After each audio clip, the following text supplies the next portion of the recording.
If you were going to sum up your time at NFTS in sort of one sentence. Gosh, where do I start? I mean, shall I just take a sip of coffee first? You absolutely may. Relax and wobbly screen.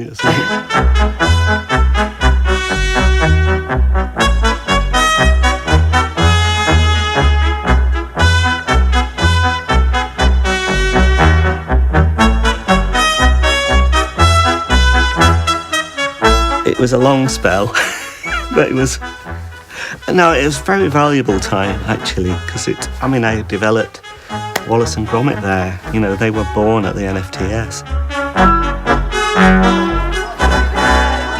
In 1989, Nick Park created his Oscar-nominated graduation film, A Grand Day Out, here at the National Film and Television School. To celebrate that, my students here on the model making course are really excited to be building a replica of one of those iconic sets from the film. I've grown up watching Wallace and Gromit and Aardman films, so to actually be able to sort of contribute to the history is really just an amazing opportunity. The process the students go through to make the set is, first of all, we gather as much reference material as we possibly can, and that involves watching the film, looking at books, magazines to gather that information. From that, we can then create white card models, which enable us to make sure we get the right proportions for sets and props and puppets, etc. I had this idea about a guy. The joke was really that this guy builds a rocket in the basement of his house. The whole thing took 7 years from beginning to finishing. And in those final months, you know, where you put together the soundtrack and the music, I met Adrian Rhodes, and Danny Hambrook, who've been on Wallace and Gromit films ever since, and many more. And of course, Julian Knott, who wrote the music. A Grand Day Out was a very different film from the other student films because it just had those moments of magic that were quite rare. Wallace is very old-fashioned, strange, eccentric, very English and this kind of thing. And I think I wrote kind of unusual, old-worldy music in a way, so that the two things suited each other. Yeah, to work on such an iconic character is absolutely brilliant. Also quite a challenge as well, because he's going to be the main focus of attention, and if you get it wrong, people will really notice. So yeah, it's also difficult as well because he's changed and he's so flexible because he's plasticine. So it's trying to decide what we're going to choose for this one moment. So we've gone for the sort of the big smile, which we thought would be classic Wallace look. And I was thinking, you probably need someone to talk to. I kind of created, it was a cat at first, but I created this dog called Gromit. Gromit, that's it, cheese. We'll go somewhere where there's cheese.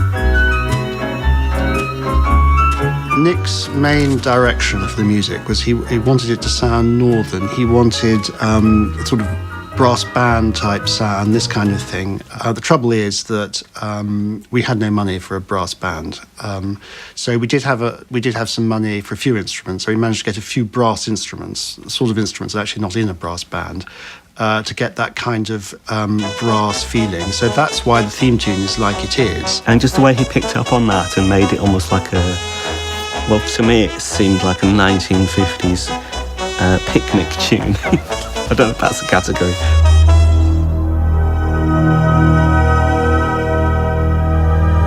We designed the rocket digitally because at first we weren't sure whether we were going to go for Nick Park's original concept drawings or something closer to what the film looks like. We've ended up going a bit closer to the original film, which I'm personally quite happy with. And then we're going to continue to work on it, assembling it and designing the fins. And there's a lot of rivets to be put on. There's nearly 1,000. So I'd like a hand with that.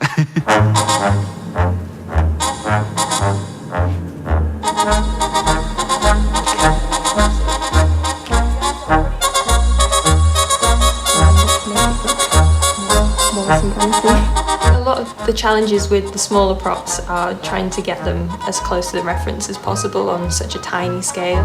I've been making an Oscar and a BAFTA, which will be sort of hidden away somewhere within the set. But I remember one of the first scenes I did was where Wallace and Gromit start building the rocket.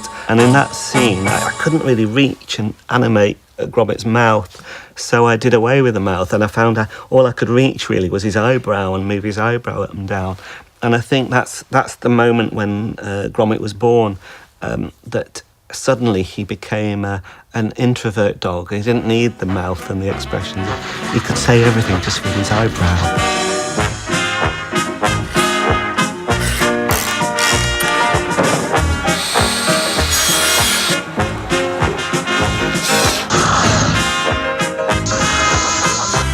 This model build has allowed the students to learn lots of new modern techniques such as digital drawing, CNC machining, vacuum forming. But at the heart of this model build, we have to make something that looks handmade.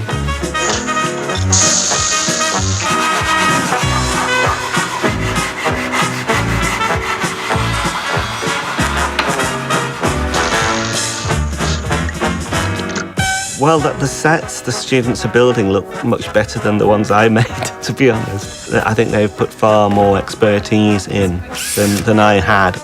Because now at Aardman, you know, these films are teamwork, and also we have specialists in all these fields, and it's great to see people training in all those different professions.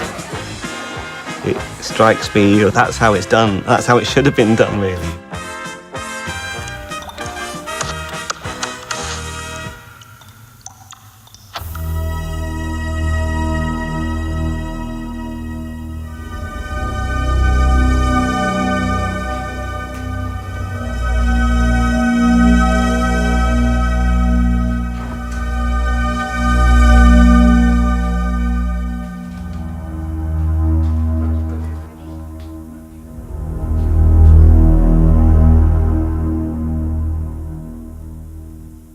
And this is what amazes me. These characters that I created as a film school student are now, you know, the kind of household names. I hope Nick Park likes it. I hope it brings back sort of fond memories of his time at NFTS. I really hope he feels we've sort of captured the spirit of Wallace and Gromit, both in its new and old forms. And I hope he gives us a job.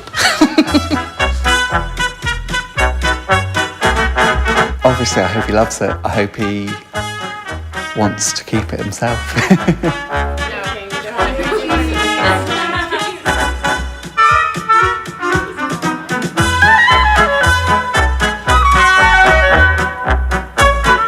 Our students have made a little gift for you. Oh, that's brilliant. You and John have Full of stuff.